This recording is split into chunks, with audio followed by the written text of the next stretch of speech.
This is Optimal Relationships Daily. What is the definition of monogamy? By Marc Katz of evanmarckatz.com. Hi, Evan. I started dating this guy we met online about 6 weeks ago. Our first date was one of those dates where we just kept talking, and even though we met early, we ended up closing the bar. I only had 2 drinks. He followed up the next day and secured the second date within 2 days for the following weekend. Skip a few dates, we sleep together. After that happened, on our next date, which was a really romantic restaurant here in LA, I told him I need to know for my own health and safety that this is monogamous. He assured me it was. Fast forward 3 more weeks, he's been swamped with work, high-powered attorney at a huge firm, and our dates have become more like hangouts and not as scheduled or formal due to his 100-hour work weeks. He calls me one night, we'd been communicating every day via phone and text, and says that a friend is coming to town this coming weekend who he has hooked up with before and staying with him. This is the man who was too busy to hang out the previous weekend. He went on to say that because he likes me and respects me, he wants to tell me that this might happen again. I brought up the monogamous conversation, and he said, I said it was monogamous unless I was going to sleep with someone else. For one, bull. I would have never continued that dinner if he had said that. However, am I in the wrong for telling him to lose my number and have a nice life? I'm of the mind frame that if a guy likes you, he only sleeps with you. Apparently, this girl's trip was planned prior to our meeting. However, since we aren't officially boyfriend-girlfriend, did I overreact? Should I respect that he told me beforehand? If she was planning on coming this whole time, why did he take me on such nice dates, meet my friends, and invite me to a wedding in 2 months? Thanks in advance. Jen. Leave it to a lawyer to parse the definition of monogamy.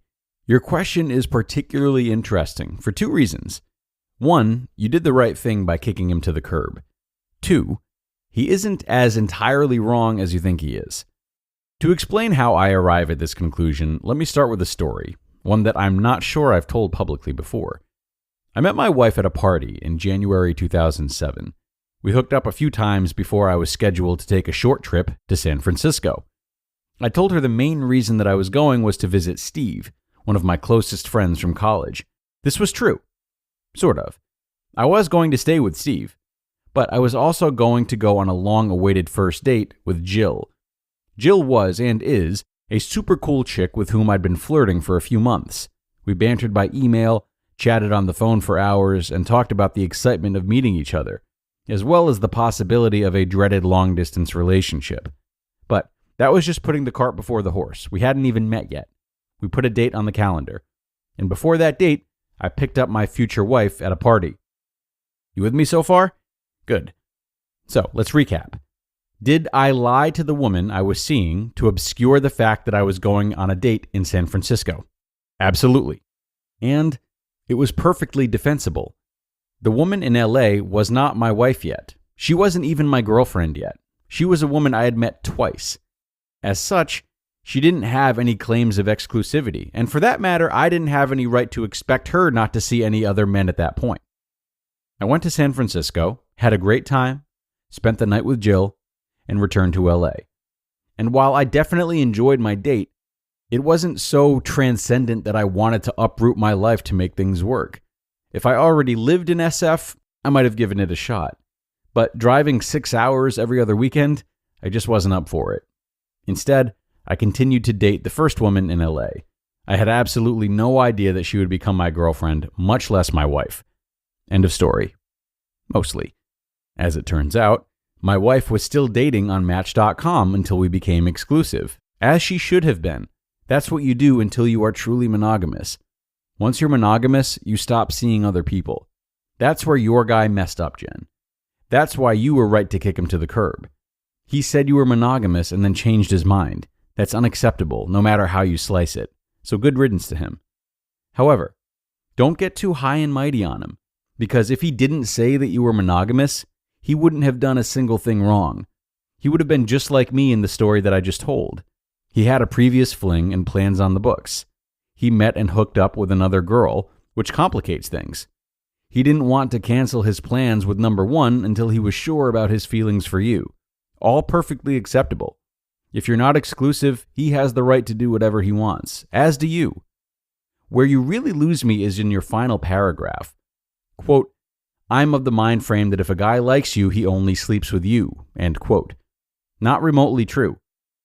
Quote, apparently this girl's trip was planned prior to our meeting. However, since we aren't officially boyfriend and girlfriend, did I overreact? End quote. You overreacted if you were just seeing him. You didn't overreact if you were monogamous. You somehow found space between monogamy and boyfriend-girlfriend. In my book, there is none. Moral of the story, if you claim to be monogamous, you should be in a secure relationship. And if you're not in a secure relationship, then don't go to bed. Problem solved. Quote, should I respect that he told me beforehand? If she was planning on coming this whole time, why did he take me on such nice dates, meet my friends, and invite me to a wedding in 2 months? End quote. Because he wanted to. There's no reason the guy can't like or be attracted to or sleep with 2 women simultaneously. It's up to you whether that's okay with you or not. You just listened to the post titled, What is the Definition of Monogamy? By Marc Katz of evanmarckatz.com. And thanks a lot to Evan for this one. I really liked his approach here, and to me, it definitely provides a lesson for all of us, regardless of whether or not we're in a similar situation as Jen, wondering about monogamy. And that lesson is that none of our expectations or beliefs in relationships are of any true value until they're discussed. And the lack of that discussion is what hurts a lot of couples. We might have grown up around or been exposed to similar types of relationships, leading us to enter into relationships with what feels like a pretty clear set of expectations, whatever they may be. But these preconceived notions are rendered invalid until they're actually talked about and each partner has an opportunity to be open about their beliefs, their needs, their boundaries, etc. So even if you come from a more conservative background in terms of relationships, there is no one set of rules that should be expected to be followed. Communication, intimacy, commitment, these things look different to everybody. And part of getting to know your partner the right way and expressing yourself to them the right way includes talking about these types of things, how they've existed for you in the past, how you'd like them to be now, and just discovering how that looks for the new life form that is your relationship. This definitely isn't something to sleep on, everyone. So if you need to have a talk about that, or if it feels unclear, go do it now. We're done anyway. I hope you liked this episode, everybody. I sure did. It definitely prompted some important discussion. So thanks again to Evan. Thanks to all of you. And I will see you back here tomorrow where your optimal life awaits.